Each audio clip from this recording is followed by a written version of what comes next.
Good evening. Welcome to Robert's Reading Room and Reviews. It's that time again to give another review. This is the last book I will be doing for is honoring the Black History Month.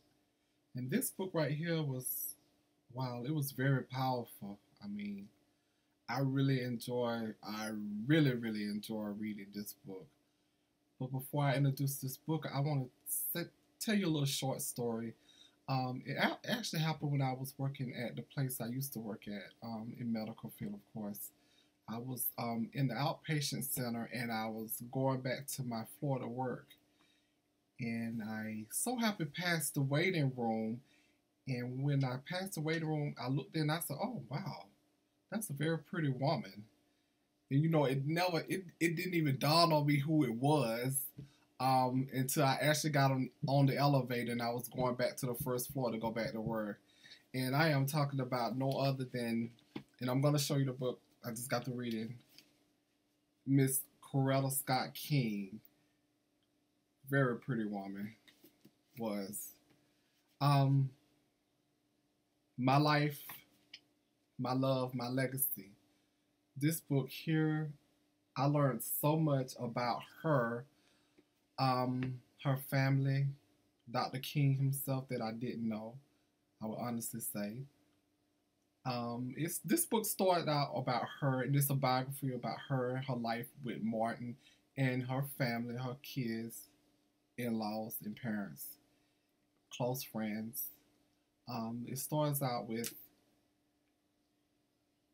Thanksgiving night. I think it was in '42, where her family house was set on fire, and her sister was um, somewhere performing. I think in school performance, they was in the choir singing, and these white people like set the house on fire, and her father was like, we don't have time to cry." He was like, he rebuilt the house by hand and everything.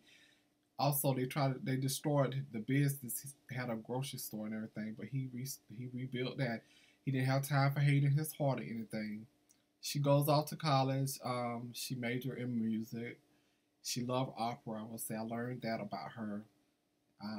What I did find curious is that she was in a 2 year relationship with a Caucasian man, and actually, what ended the relationship was back in the day, he wanted to go out to have dinner with his parents, but of course, everything was black and white. Whites and blacks couldn't eat together. It was the back door thing and everything.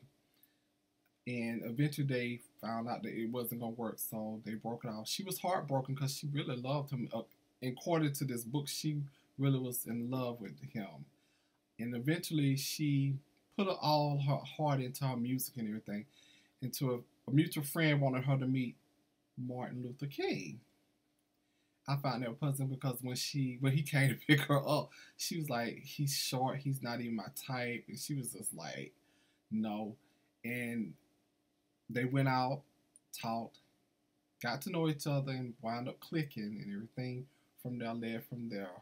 Um, I will say there was times I had to put this book down for a couple hours, like when she started talking about the assassination, because it was so real to me. It kind of bothered me, so I kind of put it down for a couple hours.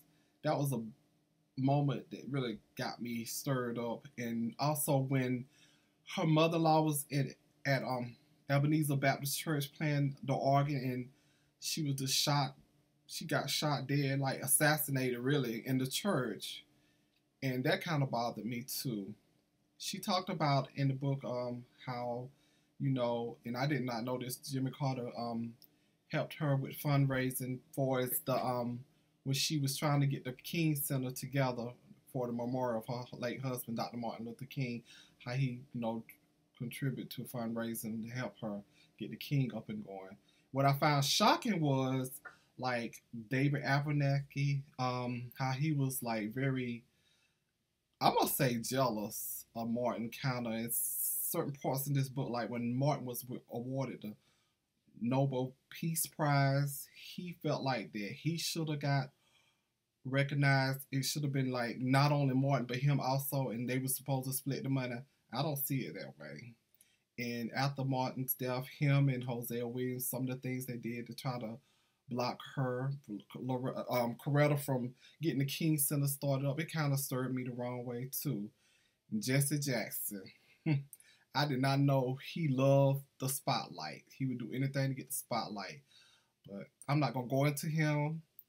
And now after reading this book, I realize I really know why I don't. I never liked it, George Bush. Neither one of the Bush presidents when they was in office. Ronald Reagan, real bless your soul. But the things that was said in this book about you, I just can't deal. That's enough of them. But the book was really, really, really written well. She also talked about Bernice and when she was about to commit suicide, and Bernice even talked about it toward the end about how she was on probation at school, in law school, and that if she didn't get her semester up by the summer, that she would actually get put out of school. And she was hurt, and she felt like didn't nobody love her, and she didn't have nobody in her corner, and she was destined to finish law school. So she wound up getting herself together, and she did, fortunately, good. She did graduate. So, and also in the book, I found that it was interesting. It was that Arizona, um, wouldn't acknowledge the Martin Luther King when it once the bill was signed for the Martin Luther King National Holiday. They still wouldn't acknowledge it, so they lost the Super Bowl that year, and they wound up going to San Diego. And after they lost the Super Bowl, that's when they came back, and they acknowledge it now. Well, then, and I feel like it shouldn't have took that long for them to acknowledge the Coretta Scott should have never ever had to go to the Congress so many times just to get the Martin Luther King National Holiday approved. That kind of really pissed me off through the book. It really did.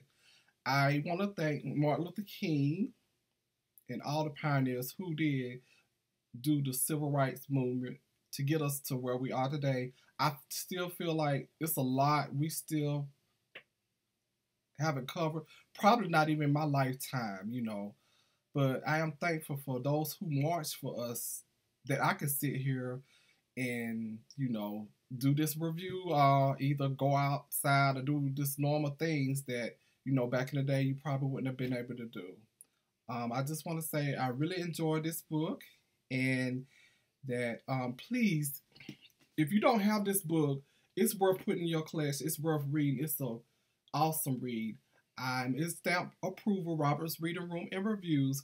I give it 5 stars. I would give it more if I could, which I can. I'm gonna say 10 stars now. I just want to say I really enjoyed this book. Please pick it up, add it to your book collection. It's worth reading any time of year. So having I picked it up for Black History Month, and I'm glad I did and I read it. I would just like to say, I'm not going to say good night. I'm going to say for all my lovers, readers, book lovers,